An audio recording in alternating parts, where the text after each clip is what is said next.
Okay, great. We've got a couple people already doing introductions. That's fantastic. If you're just joining us now, go ahead and introduce yourself. Let us know where you are, where you're from, who you teach.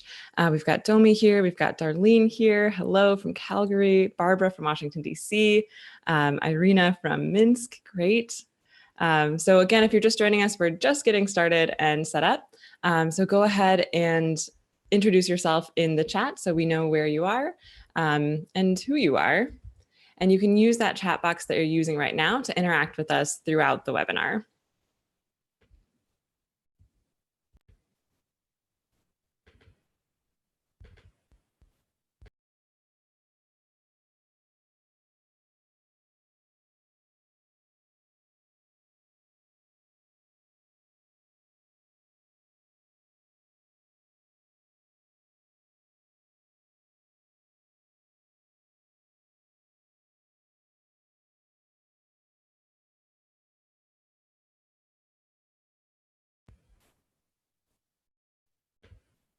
Okay, hello. You should be able to see me now. So I think we are finally live on YouTube and all set up. And we've got some people who have already joined us and said hello. Thank you for introducing yourselves. So we have Patrick here from DC. We have Stanton here, Paula, Darlene, Linda, lots of people from DC. That's great. Okay, so hey everybody, if I missed your name, sorry. Ellie's here, looks like Ingrid. Oh, Ingrid, hi Ingrid from Grand Rapids. Welcome everybody. So let's go ahead and get started. We might have a few more people trickling in to join. This is our second workshop in our webinar workshop series on how to make grammar teaching easier. So we're really excited to continue what we started in our first workshop and give you another way to teach grammar that's easy, that's effective, that doesn't take too much planning. If you joined the last workshop, workshop 1, great. This will sort of pick up where that left off in a sense and give you another version of what we did in workshop 1. If you weren't able to join workshop 1 or watch the recording, no worries. This will be accessible to you as well, even if you missed the first workshop in the series. So, okay, let's go ahead and jump in. All right, so in case you don't know us already, we are Shannon and Lauren of TEFL Horizons, which is an organization that we started to make resources more readily available to English teachers. And in the meantime, most of you have already done this, but if you're just joining us and you haven't yet, go ahead and introduce yourself. So tell us where you're from, where you are now, and tell us a little bit about what you teach. So who are your students, what context do you teach in, what levels are your students? For example, Christina said that she's currently living in Oaxaca. That's really cool. And also in Brooklyn. Oh, great. You're taking the Salsa course at IH Mexico. That starts Monday. Ooh, exciting. Okay, so teaching English is something new for you. Great. This is going to be super helpful. So also a little bit of advice as we get started. We're going to go through a lot of information as usual in these workshops. So it's a great idea to minimize distractions if you can. Take notes if you would like to. If you don't have something on which to take notes, I'd recommend you grab that now. We're going to go through a ton of info. And you can use that chat box that you're already using there to interact with us and ask questions as we go through the presentation. I would say, though, if you have a specific question about the material, the content, it's best if you use that little Q&A icon at the top or bottom of your screen, wherever it is. So that way it will save the question for me, and I'll be able to go back and answer it during our Q&A at the end of the webinar so that it doesn't get lost in the chat as we scroll up. So just a little bit more about us. I'm Shannon. Lauren is here as well. She's just hanging out in the chat box so she can answer questions there if they come up. And we started out as English teachers. We progressed in our career. We became teacher trainers. We're both certified CELTA trainers. So we've been training on CELTA courses for each about 6 years now. We've started to develop materials. We are self-proclaimed travel divas or travel enthusiasts. We're grammar gurus, course developers, and as we like to say now, TEFL entrepreneurs. So trying to really bring everything that we've learned and make it accessible to other teachers out there. And in order to do that, we started TEFL Horizons. So if you're not super familiar with us as an organization, we have a website, which you've probably found at least to get here. We have a podcast as well that will be coming back probably in February with season 2. We have a blog. We offer a lot of free activities. We do webinars just like this one pretty regularly. We have a newsletter that comes out every week, which is really more like a blog post that comes to your inbox. So it has a lot of teaching advice and tips. We do courses, and occasionally we are able to do in-person workshops, which is really fun, like the one you can see of us there in the bottom picture in Washington, D.C. By the way, we will also be at IATEFL in Manchester, the big conference. So if anyone else is planning to attend that, definitely come and find us so we can hang out. All right, so a little bit more about you. If you're just joining us, we have Adriana who's just joining, PC who's just joining. Feel free to tell us your name and where you are at the moment and where you teach. So we've got Linda here who volunteer teaches at the Washington English Center. That's awesome. Darlene teaches beginners and adult ESL students. Awesome. Stanton is also at the Washington English Center. Patrick is from DC. Barbara here from DC. Darlene from Calgary, great. Adriana teaches at the university, very cool. Okay, lots of great people here, excited to have everybody here. Okay, so we talked about this in the first workshop already, but throughout our years of teaching, our years of training, there was one particular type of lesson that seemed to be the most intimidating to teachers. You might be able to guess what it is. Go ahead and type it into the chat if you think you know. But by far what we found is the most intimidating type of lesson for our teachers and teachers in training, our CELTA candidates, to teach and think about grammar. Yes, exactly. So how do you approach teaching grammar? Go ahead and type it into the chat. I know this is a bit of a repeat from workshop 1, but we'd love to hear from you again for all the new participants. How do you approach it? Do you tend to use a course book? Do you have to come up with your own material? Do you like to give a more teacher-centered explanation? Or do you like to try to make things a little bit more student-centered? So what's your strategy for teaching grammar? Go ahead and type it into the chat.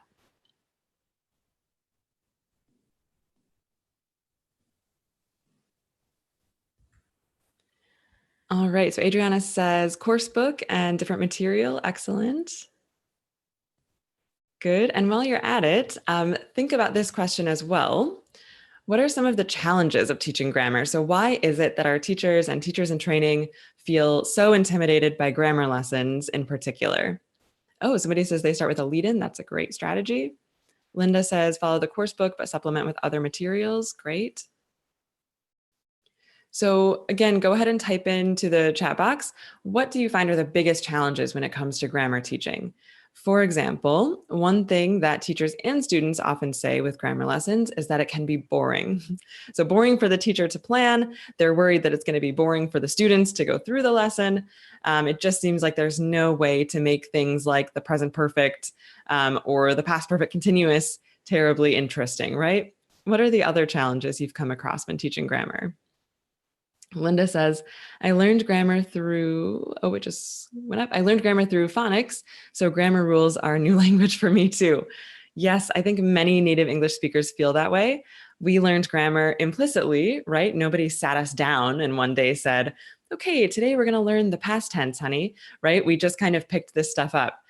So then having to make that implicit knowledge explicit in a way that's easy to explain to the students can feel really, really overwhelming. So Darlene says, I make my own material and grammar as part of the lesson theme. I don't teach it directly. Once in a while, I write the conjugation of verbs on the board, but only to help students see how to use the pronouns and verb tenses. Okay, yes, I think that's really valid, thinking about how to make grammar more interesting by really teaching it through context and not just kind of, you know, here's the rule, here's the next rule, right? Great. Adriana says teaching the elements, but we should clarify the functions. Okay. Domi says using the structure I learned in CELTA. Excellent. So this should look pretty familiar to you. PC says a balance between rules and application. Great.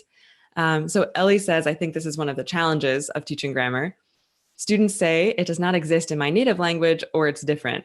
Right. So how do we teach the students what's the rule in English if it's maybe not the same in their native language? That can be confusing for them. Yep, all of these things have come up when we've talked to our teachers in training.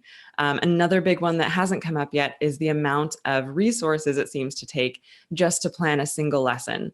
There are so many books out there, these phone book sized reference books, right, for grammar, that I think teachers can feel really overwhelmed, even in the planning stages, of where to start, where to look to do the research they feel like they need to do. It can be difficult. So kind of as Ellie was saying, if there's a rule that doesn't exist in the student's native language, then it can sort of seem like a puzzle. How do we figure out then how to convey that in English? Most teachers tend to approach grammar, I would say, if they're not sure what to do with it, as a lecture. So they feel that there's so much to explain that there's no possible way to cover all of it unless they just stand in front of the class and go down the course book page, right? Go through each rule and have the students try to memorize it. But then that's also kind of boring, one of the other challenges. Students tend to have questions that can be intimidating or that teachers aren't sure how to understand. So again, if you're a native speaker, you might not be super comfortable with the terminology or explaining the whys of some of this stuff. And then finally, it can take a lot of time, as we said, to look through all the reference material that's out there to figure out what you need to plan your lesson. So let's look at a course book page that is a grammar lesson. And let's think about how to overcome some of these challenges. So this is an example of how a typical pre-intermediate course book might present grammar material. So this is from American English File 2. It's a pre-intermediate course book. And this is, if you're a new teacher or even an experienced teacher, and it's a day that you're going to teach a grammar lesson, you open a course book, and this is exactly what you might see. So here is a typical course book page that is meant to be teaching grammar. And so for most teachers, this can be intimidating. What do you do with this, right? There's a lot of stuff here on the page. We've got fears and phobias, reading and vocabulary, some pictures of Winona Ryder and famous people, and then a section that says grammar down there, sort of in the bottom left. So what do you do with this to make it into a grammar lesson? Yep, here's all the stuff I just mentioned that we have. So I'll let you look a little bit more closely. The first thing we want to do is try to figure out what the grammar actually is. So if this is the coursebook page that I'm teaching, what is the grammar that I'm teaching to students in this lesson? See if you can identify it. Go ahead and type it into the chat if you can. And it's Saturday morning, so I'm having my coffee here in Boston. Okay, great. Linda says present perfect. Yep, Adriana got that as well. Good. You can see that here in the top left corner. It says present perfect with for and since. So even if you're not quite sure just from looking at the coursebook page, you can at least find that little answer there at the top. Okay, so most teachers, as I mentioned, if they're not sure what to do with this, this is where they fall into the trap of just going right down the page, doing this first section all together as a class, moving down, doing the next section as a class, moving down here, doing the next section all together as a class. But that's pretty dry, and it's not very interesting or communicative for the students. So let's see if we can think of a better way to do this. So first thing we need to ask ourselves, and go ahead and type the answer right into the chat, this will be a repeat for you if you came to workshop 1, is what do the students need in order to really know and use the grammar? What do we need to give them or teach them so that by the end of the lesson, they feel like they know the grammar and they can use it pretty confidently? So again, go ahead and type your answer once you think you know. There are a couple different things that we could say here. Great. Somebody said context. That's right, Michelle. Darlene says using grammar in real life situations. Okay, kind of the same as context. Yep. Linda says context, practice, speaking practice. Lots of people are saying context. That's awesome. I'm going to go ahead and say meaning, but context is where that's going to come from. So the grammar doesn't mean anything if we can't show the students how it applies to real life. So that's where we get meaning. And yes, as Ellie says, that includes how to use the grammar. We also need form. So that's the technical part of the grammar, like present participle, stuff like that. You know, that fun terminology that native speakers are kind of afraid of. If we're hoping that the students can speak using the grammar, then they need pronunciation. And finally, as many of you said, they're also going to need a lot of practice. So let's use all of those elements. We know that that's what we need to get for the students and figure out how to make this into a lesson that accomplishes all of those things. So the key here, in order to do that, is to use a lesson framework. So a lesson framework is really just a fancy way of saying a structure or an outline for our lesson. So this gives us basically a skeleton, an outline of what we do first, then what we can do next, and what we can do after that. That's a little bit different than just what's on the book page. Although we can use a lot of what's on the book page, we're just going to kind of rearrange it into the format that we're using today. And the framework that we're going to show you in this session is called a text-based framework. So here are the stages of a text-based framework, kind of the same exercise you did in workshop 1. These are all in the wrong order. They're scrambled up. So try it, type it into the chat if you think you know. Unscramble these stages. So what do you think comes first? What stage comes next, etc. You might be able to guess based on your current knowledge if you're not sure, or maybe if you've taken a CELTA course, you already have a pretty good idea. So figure out what you think comes first and then go from there. You can type it right into the chat. And if you're watching the recording, you can test yourself. Try this at home. Okay, good. Michelle says lead in first. That's correct. Yep, a lot of you are saying lead in first, and then Domi added exposure to target languages next. Great. So here's the complete order. This is what it should look like. So we have the lead in, exposure to target language, analysis of examples from the text, clarification, which you could see here is also called the teach stage. And this is where we cover meaning, form, pronunciation, which we said is essential to the students knowing and being able to use the grammar. We also have then at the end, controlled practice and freer practice. In workshop 1, we learned about the test, teach, test framework. So if you're curious as to how they compare, this is what they look like side by side. You'll notice that most of the stages are identical. So which stages do you notice are the same? These 3, right? And this is exactly what we said the students need in order to know and use the grammar. They need that clarification stage where we cover meaning, form, and pronunciation. They also need practice. So we have controlled practice and freer practice. Those are uniform across both frameworks.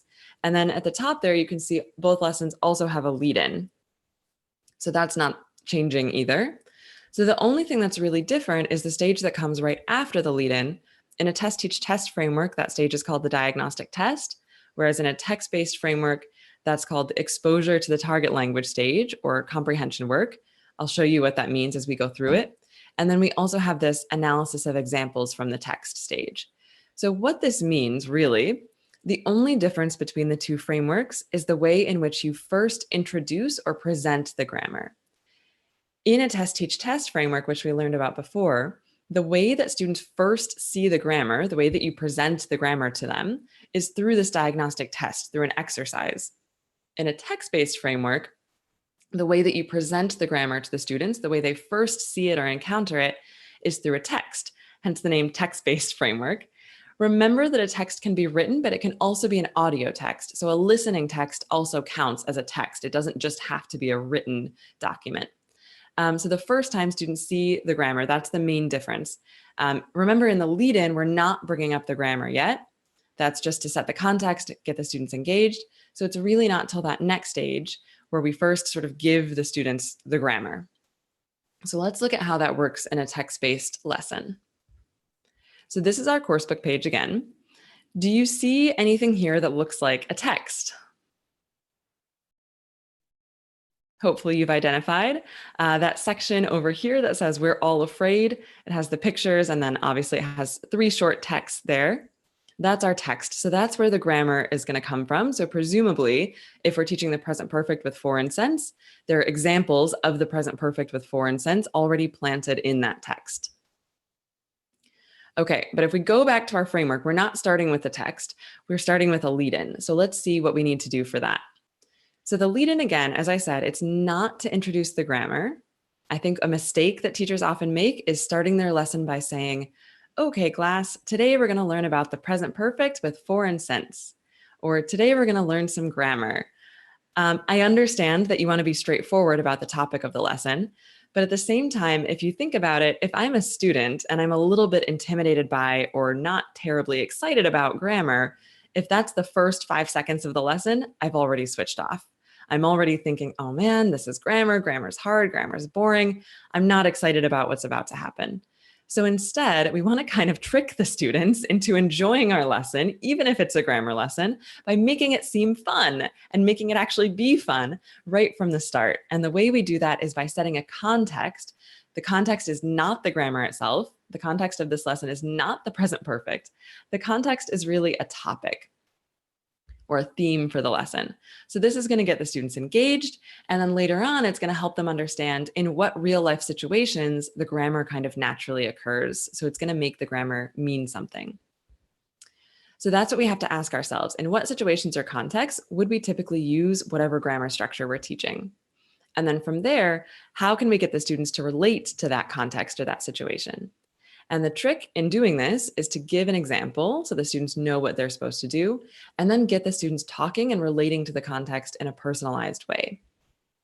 So for this particular lesson, can you see what the context is? Go ahead and type it into the chat once you think you know. So again, we're not talking about the grammar. We're just talking about the topic or the theme of this material. Great. A couple of you just identified fears or fears and phobias. Excellent. And in this case, famous fears and phobias. So I guess it's about famous people and what they're afraid of. Very good. Okay, so we have our context now. One thing I noticed, this jumps out at me, is what if students don't know the word phobia, right? I might be careful of that. I might want to double check that the students know that word. And I'll show you a really easy way to do that that doesn't involve a long, complicated explanation. Okay, so now we've figured out in what situations or contexts we would use this grammar because the book has basically provided that for us. We're going to be talking about fears and phobias. Next step then is how can we get the students to relate to this situation? And remember, the trick is give an example and then get the students talking. So here's my example. This is true. I am afraid of spiders. So I might begin my lesson just like that. I could show some sort of little picture, hopefully not one that's any more realistic than this one because that's going to be too scary for me. I could show the students this fun picture and say, okay, I'm afraid of spiders, right? Then here's the trick. If I'm not sure about this word phobia, and I want to make sure that the students know it before I move forward, I can give the definition, which I've just done through my example of being afraid of spiders, and try to elicit the word from the students. So I can actually ask them and see if they know the word. So you can see the question here. I can give them that example. I'm afraid of spiders. What's the word in English for a fear that you have? A fear that's not too serious, right? But just some little fear that's kind of special for you. And then hopefully the students will know it's phobia. But if they don't, I can tell them at that point. I've already created that understanding in their mind. So now we've dealt with that vocabulary word without having to give a long, complicated definition, right? So that's out of the way. Good. If I want, as an alternative lead-in, I can now have the students go back and do this exercise on the page where it says match the words with the pictures. And we can assume that these are all different phobias that people have. Flying, heights, snakes, bees, you can see all of that stuff there. I could have the students quickly do that if I'm concerned that they might need some of that vocabulary to talk about their own fear. If I feel comfortable that they already have those words, I could probably skip that and come back here to my personal example. So from there, we've got the word phobia out. And now I can ask them a personalized question and get them talking, as we said, which is, do you have a phobia? What is it? Tell your partner. So by letting the students talk about their own fear for a couple minutes with a partner, it's less intimidating. And this lets the students really engage with the topic in a personal way, right? It's easy to talk about yourself. And that means the lesson is immediately relevant to the students. Okay, so that takes care of our lead-in. We've set the context and we've gotten the students engaged in that context. The next thing we see here is the exposure to target language. TL is target language. And if you're not sure what that means, target language is the grammar that you're teaching. So in this case, our target language would be the present perfect with for and since. All right, so now we have this exposure to TL or comprehension stage next. We know that where we need to get to is that meaning, form, pronunciation, and practice part that we mentioned. So we need to figure out how to get there. This is basically bridging the gap from the context to the meat of the lesson, which is the grammar part. So the exposure to target language stage basically allows the students just to get the main idea of the text. We know as the teacher that our purpose in using this text is to introduce the grammar, right? We know that there's examples of the present perfect already planted in there and that that's where we need to get. But we think that it's unfair to make the students look at a text and then say, oh, no, don't worry about what it's about. Just look at the grammar in it. Let's just analyze the language in it. It's kind of unfair to not let them at least first get a sense of what the text is about in the first place before we start analyzing, certain phrases within it, right? So this is called a comprehension stage because the aim here is really just to give the students the general comprehension of the text, or let them basically read quickly and just get the gist of the text before we move into the grammar stuff. This also helps with context. What's the point of giving students an entire text to contextualize the grammar if you're not going to let them get a sense of what that context and that situation really is? So the gist task, or what you're having students do here, is really just answer a very short or overall question, a very general question about the content of the text. We're not doing anything with the grammar yet, and we're going to give a short time limit, partly so that this doesn't take too long, because we know we've got important stuff to get to later in the lesson, and also because we don't want students agonizing over all the little details. We want them to just quickly skim and get a really general idea, just overall, what's this text about? So here, the book actually has this kind of task built in for me already. If it doesn't, this is something I might need to come up with. But now I know what I'm looking for. I'm looking for a general question or some kind of exercise that gets the students focused just on the main idea of the text. So you can see where that arrow is pointing to exercise C. It says, read the article and complete each paragraph with a word from A. So these are the words from A, the different phobias. And if we look further down at the page, so you can see the text part now, here's where the blanks are. So students are going to read the 3 different paragraphs, and there's a blank in each one, and they have to complete it with one of the 3 phobias. So basically, in doing this, they're going to figure out what Winona Ryder's phobia is, what Rupert Grint's phobia is, and what Dennis Bergkamp's phobia is, right? Which is basically the main idea of each paragraph. All right, so students have done that. We're going to let them read and do this alone first. It's kind of hard to read in pairs, and we're not going to have the students read the text out loud. That's tempting for a lot of teachers to have students read the text out loud, but I would strongly advise against having the students read a text out loud in class ever, mostly because it takes a really long time.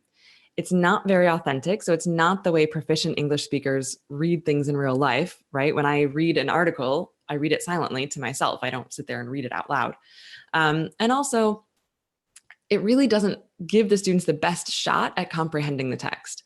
If I'm a student and I'm reading out loud, I'm probably so focused on not messing up the pronunciation that I don't really know that I'm even comprehending what I'm reading about. For the other students, they might be reading ahead, they might be falling behind. It's really just kind of a torturous way to go through a text. So you want to let the students read alone silently. Then you can have them check their answers in pairs. Did they fill in the blank with the same 3 phobias? And then you can go over the answers as a class. So once you've done that, this stage is basically done. We can now feel confident that the students have a good general understanding of what the text is about before we dive into the grammar. The next exercise on this page says, underline 4 words in the text related to being afraid. Okay, well, we know the context is phobias. However, this is a grammar lesson. Do I really want to spend time having the students hunt all the way through each of these paragraphs to find 4 words that they might not know, that they're basically guessing, and they have to do a lot of work with the context to try to figure those out, and just underline them, and then what am I going to do with them? I guess go over 4 other ways to say being afraid. That to me seems like a distraction, honestly, from the main goal of my lesson, which is teaching the grammar. So I'm going to go ahead and skip this stage. And I'm saying this because I want to give you permission to do the same thing. Course books will often have tons of different exercises and things on the same page or the same spread of 2 pages. That doesn't mean you have to use all of them, especially if you're going into a CELTA course. This is really important information. You're going to be teaching a 40 or 45-minute lesson. Each time you teach, you're not going to have time to teach all the things, right? The key to a successful lesson is for it to have a really specific focus. And if my specific focus or aim in this lesson is to teach the present perfect with foreign sense, I need to eliminate anything on the page that's not helping me do that. Okay, good. So we can skip that. So at this point in our lesson, we have the context, which is phobias. We've let the students talk about that. And we have clear examples of the target language in that text, even though the students don't know it yet at this point in the lesson. Those examples in the text are going to be the same exact examples that we analyze, that we use to teach the students the meaning, form, and pronunciation of the target language. So here's what we do next. The stage sounds really fancy and complicated, analysis of examples from the text, but it's really just a way to transition from the reading into the grammar, or the listening if it's an audio text. So all this is, it's just shifting the focus from the content of the text to the grammar. It doesn't have to be anything complicated. So this can be a short, quick task. I'll show you an example of what I mean. All we're doing here is getting the students to notice that there's grammar. Because at this point in the lesson, if you think about it, the students just think it's a reading lesson, right? All we've done is talk about some phobias, and then we read about some famous people and their phobias. That's all the students think we're doing. So this is the point in the lesson where I say, oh, hey, by the way, grammar, right? Like there's grammar in here that we need to learn. So this can be something as simple as students circling or underlining examples of the grammar in the text, or maybe answering a few short questions about the text that's going to make them notice the grammar. The book in this case kind of has that for us as well. So if you look down here, this is exactly as you would expect when we get into the grammar section of things. First exercise A says, read about Winona Ryder again and answer the questions. When did she begin to be afraid of water? And is she afraid of water now? So in order for students to answer those questions, they need to go into the text. And this very first line says Winona Ryder has been afraid of, and you're going to fill in the blank with water, since I think that says 1983, or when she was 12 years old, blah, blah, blah. So this is an example of the present perfect with for or since in the text. She's been afraid of water since 1983. And now the book is asking these sort of leading questions about that sentence. When did she begin to be afraid of water? Okay, we know 1983. Is she afraid of water now? Yes. So this is actually getting the students to analyze examples in the text. So that's exactly what the stage is meant to do. If we want, we can also go down here for exercise B. It says complete answers with a year or number of years. How long has she been afraid of water? She's been afraid of water since, there's 1983 up there. She's been afraid of water for blank years. So we could add or subtract or whatever you have to do. I'm an English teacher, not a math teacher, but we could figure out the number of years that she's been afraid of water. So again, this is just getting the students to start noticing the grammar, even though we're not explicitly telling them anything about it yet. That's going to come in the next stage.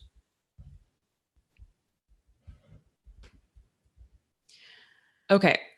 Alternatively, if the book doesn't have some kind of exercise like this that's doing that analyzing for you, you could just pull examples from the text, make sure it's examples that have the present perfect structure, whatever structure you're teaching in them, and just ask the students to notice them. So for example, I could pull the key sentence from each of those 3 paragraphs. Winona Ryder has been afraid of water since, is it 1983? My chat's in the way of the slide, yes. Rupert Grint has been afraid of spiders since he was a child, and Dennis Bergkamp has been afraid of flying since 1994. So from here, I can simply ask the students, what is the same about each sentence? Right? Obviously, they're all about phobias, but look at the language. What is the same? What do you notice?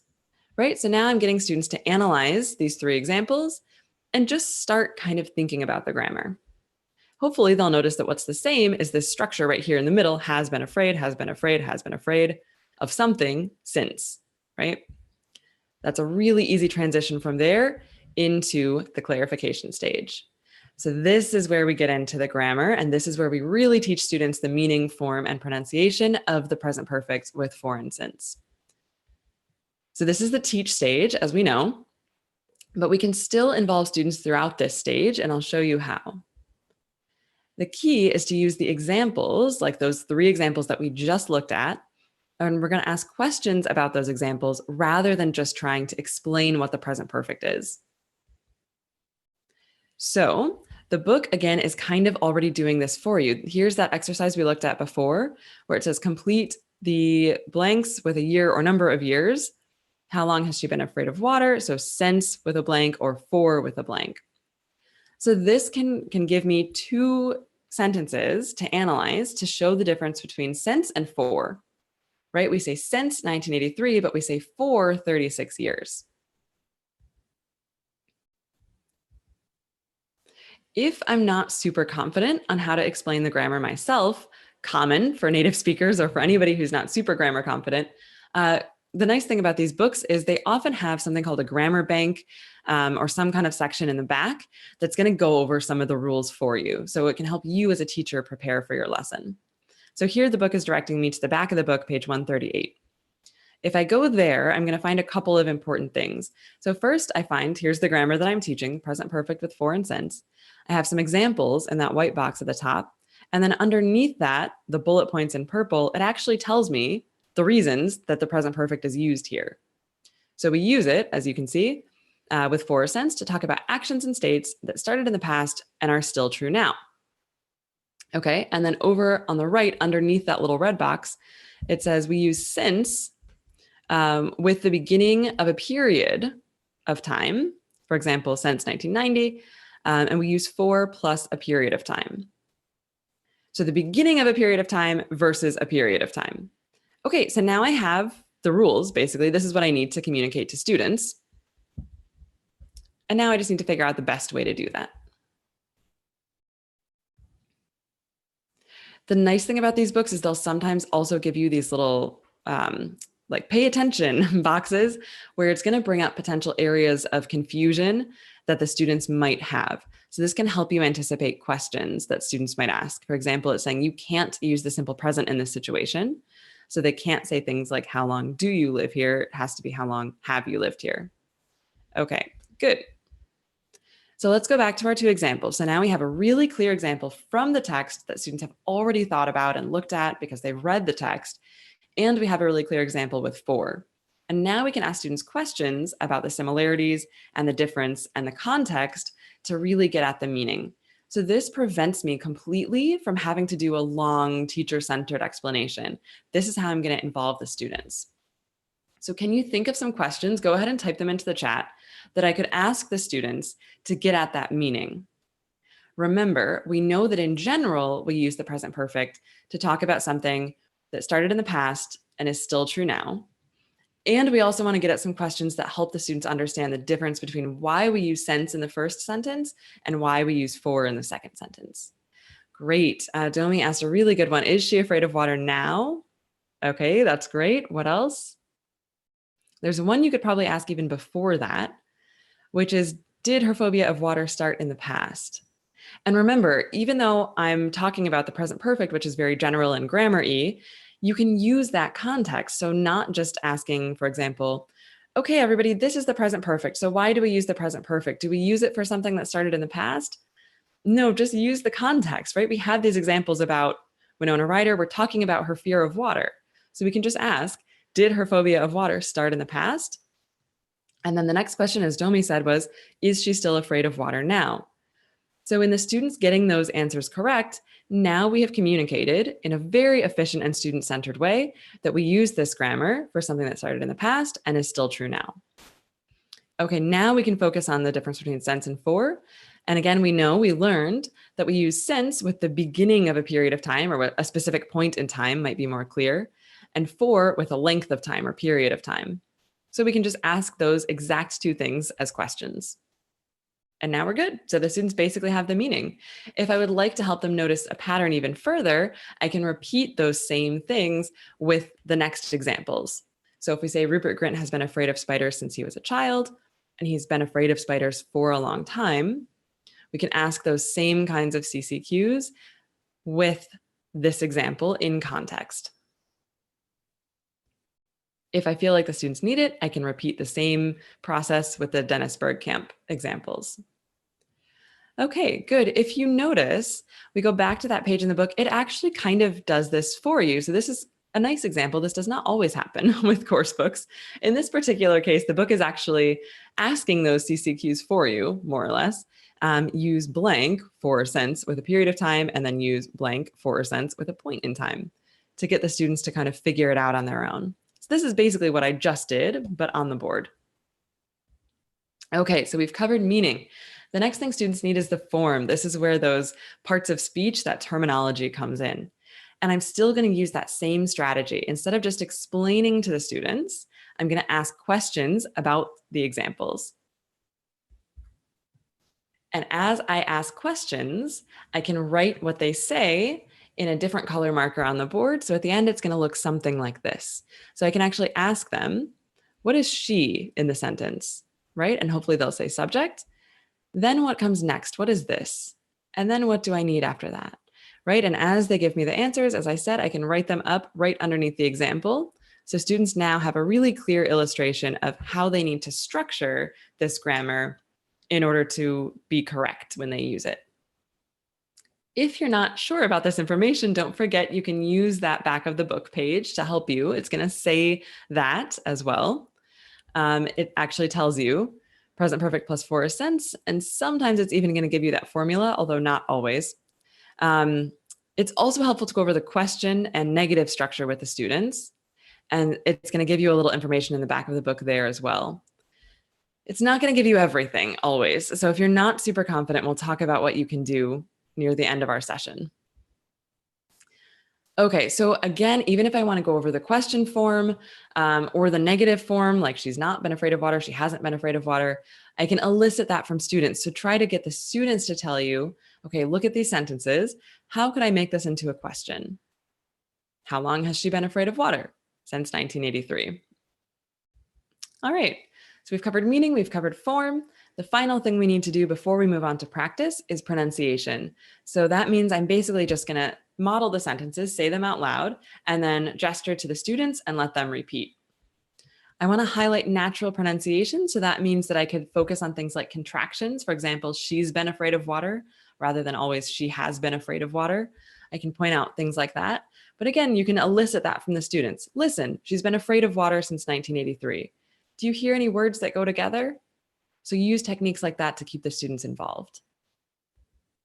Okay, finally, we move on to our practice stages. Now that we've covered the meaning, form, and pronunciation, what is the difference? If you came to workshop 1, we covered this, so let's see if you remember.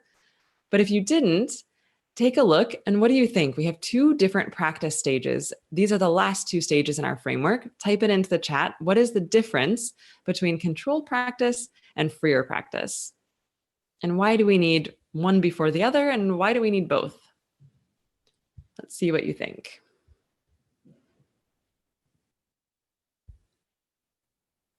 Okay, PC says 1 has 1 answer. I think you're talking about controlled practice.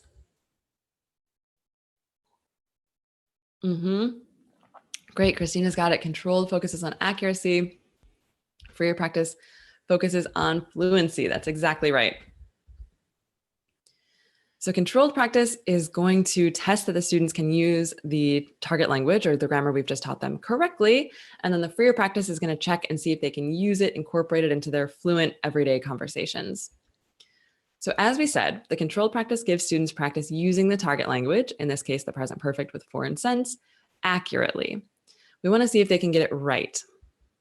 So this can be a worksheet, a fill in the blank exercise, something, as a few of you have already identified, something that really has one correct answer for each question or prompt, because we want to test that the students can get it right. Yeah, so there needs to be a right or wrong answer here. You can often find these in the book. I'll show you where to look. And again, these are going to have limited correct answers. So let's go back. That page that we looked at in the back of the book that had the rules for us, that often will have extra practice activities as well. So if we turn back to that page, this is the part that I didn't show you. We have 2 different exercises that we could use for controlled practice. Notice again, these are pretty controlled, right? Meaning that there's really only one way to reorder the words or to form this into a sentence using how long with the present perfect. And same with this one. It says, answer the questions in A, the other exercise, use the present perfect plus for or since. So if they're saying things like, he has been married since 3 years, we know they're getting it wrong, and we need to review the rule for versus since.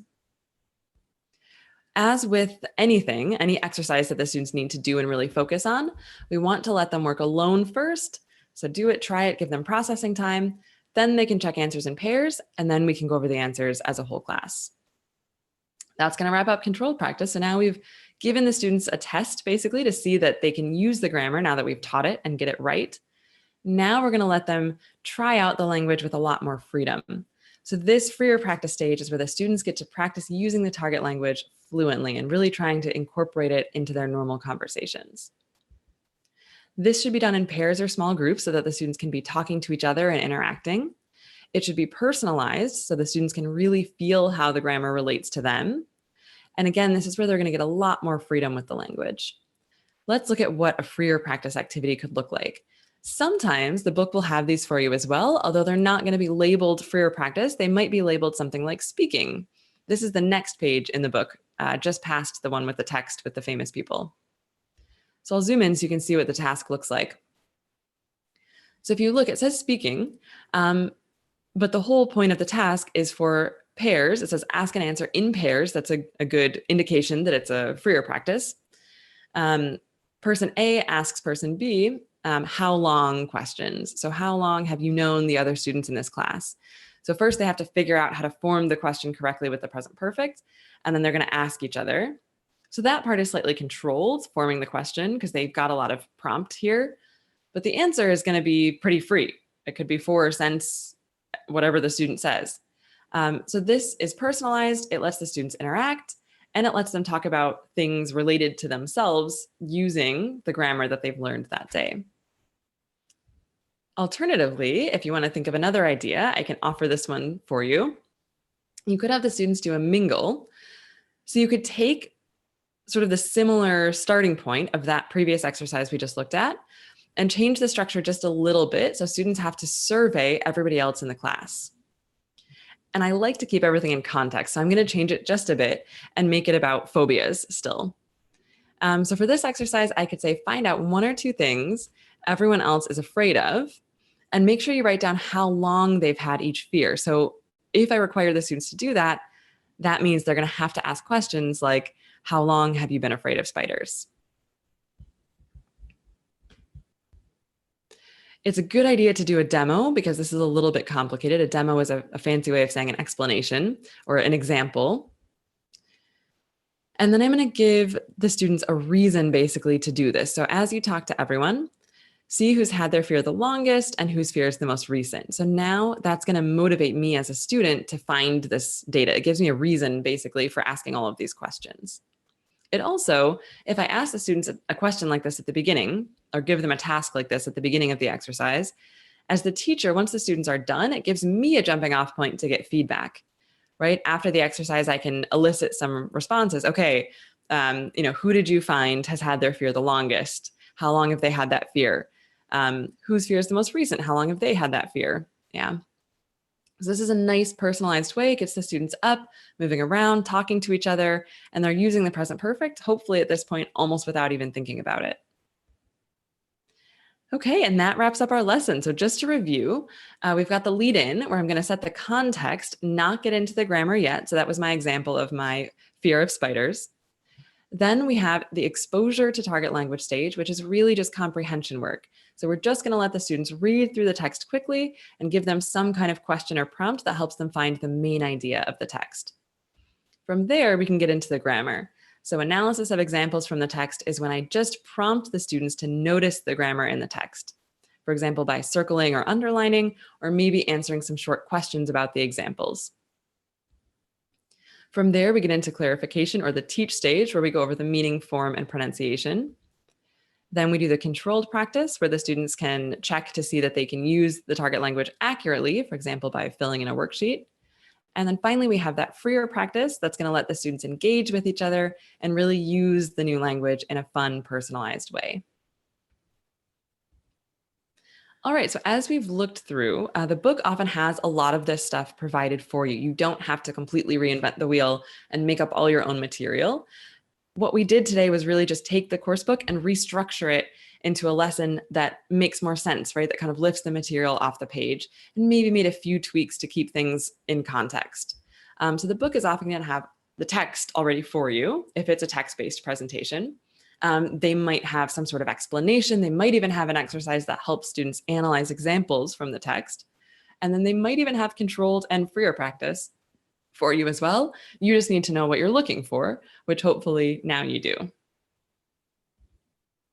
So I think the takeaway here from both workshop 1 and this workshop, I'll go back and show you this again, is that, again, you're not really doing anything that different with the course book. You're basically just looking at it with a more critical eye and identifying what purpose each activity there really serves, and then putting those in an order that's going to guide students through the lesson. So obviously, in order for this to be successful, it's helpful to have training like we just did on how to use the book material. We've got workshop 3 coming up this week, Tuesday and Thursday. So join us for the 3rd session if you'd like a little bit more training on how to use book material.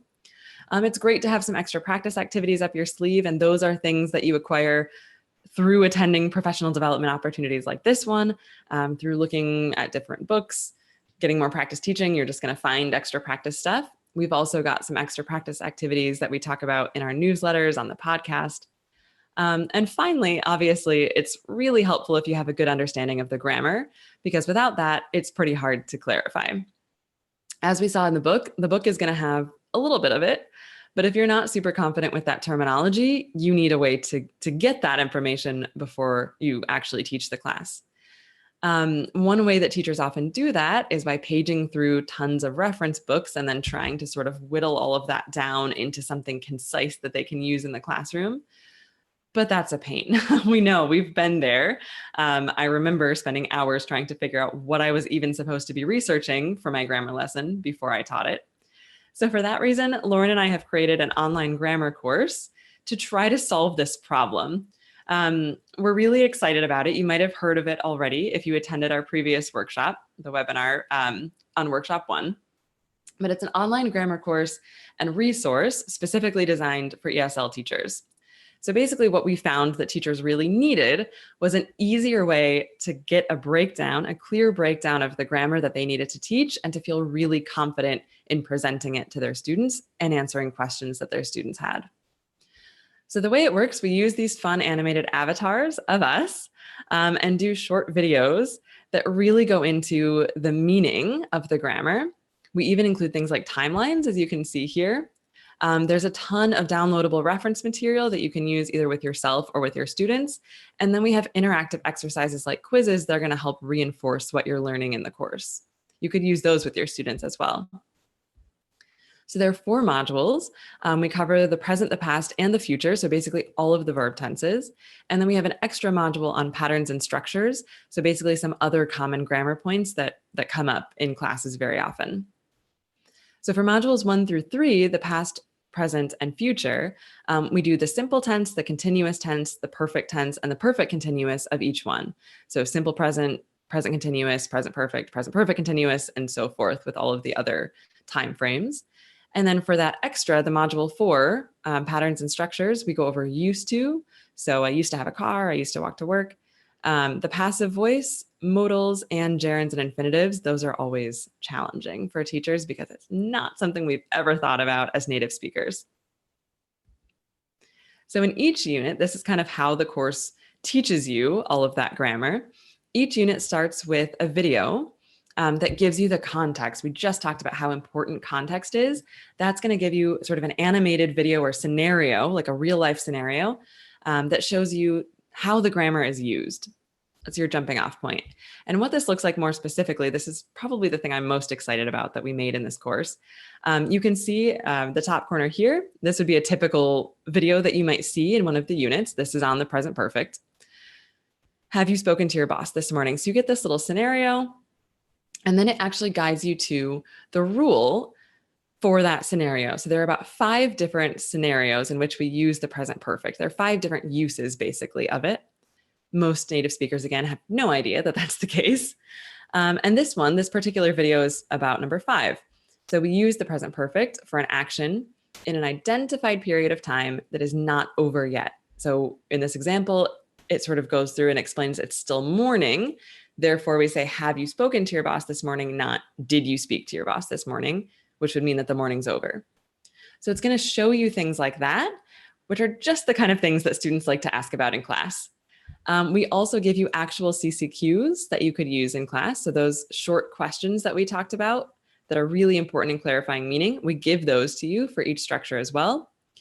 We go over confusion or comparison between two similar tenses. Like we just mentioned the example, have you spoken to your boss this morning versus did you speak to your boss this morning? If you can imagine a student asking that in class, because it sounds exactly like the kind of thing that would come up, how would you answer that, right? What reason do you give? What's the difference? That's exactly what's covered in our course. And again, here's another example. Why would we say I've lost my wallet versus I lost my wallet, right? So it goes through things like that that tend to be really tricky, and we give you a nice, concise reason for why and how you can explain it to your students. So after that, you get a short quiz that's going to help reinforce all of that stuff that you just covered to make sure you really understand. Then we do a lesson on form and pronunciation for each of the tenses. So that part we talked about where you're labeling the terminology in red underneath the examples on the board, if you were not feeling very comfortable there, this is the part of the course that will give you that information. So you can see here, we give you exactly what you need that you could put up on the board for the students. That part of the course also goes through common student errors and things that tend to come up with form and pronunciation. Oh, great. Yes. Domi says, thank you so much. I purchased the course yesterday. I know it will be really helpful. I'm so excited. Definitely let us know. Keep in touch with us as you go through it and let us know what you think and how you're using it in class. We love every time we hear stories of teachers feeling better about grammar because they've used the course. So additionally in the course, you have a grammar chart that you can fill out as you watch these videos. So you're actually noting down what you're learning. You can use it for your own reference. You can also just bring it into the classroom, play the video for your students and have them fill out the chart to get the form in a more student-centered interactive way than you just doing it on the board. And then we also have, this is kind of like the freer practice part of the lesson that we talked about. We give you a chance to personalize the grammar that you're learning. So there's a little writing prompt at the end of each unit that asks you a question, for example, which countries have you traveled to? How long have you lived in the current city that you live in? So it gives you a way to kind of remember the grammar in a more personal sense. And also, that's a public message board in the course. So it lets you interact with the other people who are enrolled in the course as well and feel like you're not the only one struggling through grammar. We have a ton of downloadable reference sheets. So for each tense, each structure, you'll get something that looks like this. This is actually the first of 2 pages on the present perfect. And these are beautiful. So Lauren designed these. They're unlike anything I've ever seen in a boring grammar reference book. They're colorful, they're clear, and they have, you'll see that little blue box at the bottom. All of the things we talk about in the video where we say, hey, present perfect versus past simple, that can be confusing. Here's how you explain it. That's broken down in those little blue boxes on the sheet as well if you want it to be written out for you. And the really cool thing about these is if you print all of them out, they basically end up as your own grammar reference book. That's a lot easier to reference than the giant phone book sized ones that you normally find. So all in all, we're excited about the course because it really exploits context through these videos that we think are a lot more fun than just having to page through a bunch of black and white book pages. The explanations are really easy and clear. So we really do go through use by use, the present perfect. Here's a scenario, and here's how you define that use number 1. Here's another scenario. Here's how you define that use of the present perfect, use number 2. So when a student asks you a question, like why do we use the present perfect in this case? Once you have all of those in your mind, you can just say, oh, right, it's because this, right? It's because we're talking about a defined period of time that's not over yet. So I can use the present perfect. It feels really good to have that kind of information at your fingertips without having to study a lot of reference books, right? All right. So all of that stuff that I just mentioned, we normally sell Be Your Own Grammar Guru for $199 because you get all of that and you also get lifetime access to it. So it's online. It's not something that you have to download. You can just log in whenever you want to access the course. And anytime we add something new to it or update something, we change it right on the platform that you log into. So you'll automatically get that extra material or that update as well. The webinar discount that we're offering now through the end of our webinar series is a special price of $147. So it's about 25% off. You'll save $52 with that offer. And we're running it at this price just through 10 p.m. on Friday, January 31st. So just till the end of the month when our webinar series ends, then it goes back up to the normal price. So in addition to all of the units, we have a course overview video that kind of walks you through how you can use the course. We have a detailed syllabus. There's also a terminology quiz. So if you want to start even simpler, like what's a noun, what's an auxiliary verb, it goes through that. And then there's a glossary where you can, have a quick reference point for all of those things. And then finally, there's a getting to know you message board, and we offer you membership in our Be Your Own Grammar Guru Facebook group in case you'd like to interact with the other participants or with us in a little bit more of a personalized way. So the platform that we use is called Teachable. This is what it looks like once you've purchased the course. It's really easy to navigate. So you can see here, once you have access, it will show you all of the different units. For example, unit 1 is the present simple. Here's unit 2 down here. And then all the different materials contained in that unit, like the video, the quizzes, the downloadable reference material. And you can just click in whatever order you want. So if you don't have time to watch a video, but you just want to quickly download the reference sheet, you can do that. You can also work through the course step by step if you prefer to do it more systematically. So I will pop the link into the chat right now. Or if you want to type it in, it's teflhorizons.com/grammar course. And that will take you right to the coursebook page. And there it is for you in the chat if you just want to access the link really easily. Once you follow that link, and if you're watching the recording, I know that you can't see the chat. So you can just go ahead and scroll down just below the video screen. You should see a teal button that says Be Your Own Grammar Guru. You can click there, or you can also just type into your browser teflhorizons.com/grammar course. And it will take you to a page that looks kind of like this. So you'll see the timer at the top. It's no longer going to say 11 days because this screenshot was from a few days ago. So time is ticking down, but that will give you an indication of how much time you have left to get this discount. And then you can enroll either by clicking on that little enroll button by the timer where you can see the arrow pointing, or down here at the bottom, you'll notice that the discount is already calculated for you. Once you do that, it'll take you to the payment screen. And again, you can see the discount has already been included. And then once you've done that, this is what it will look like. You'll basically get instant access to the course, and you can scroll through and jump around or work basically on your own time whenever you want, as much as you want. You can also just log in while you're in class and pull up this material with your students if you want to. All right, so happy grammaring. Of course, thank you so much for attending. It was really great to talk with all of you. I see we've got a couple of questions in the Q&A, so I'm going to go ahead to those and answer them now. If you've got other questions, feel free to ask them in the chat or in the Q&A. Oh, someone just raised their hand. Cool. Now I need to see if I can invite you to speak. If you have a question, whoever just raised your hand, go ahead and type it into the chat or into the Q&A.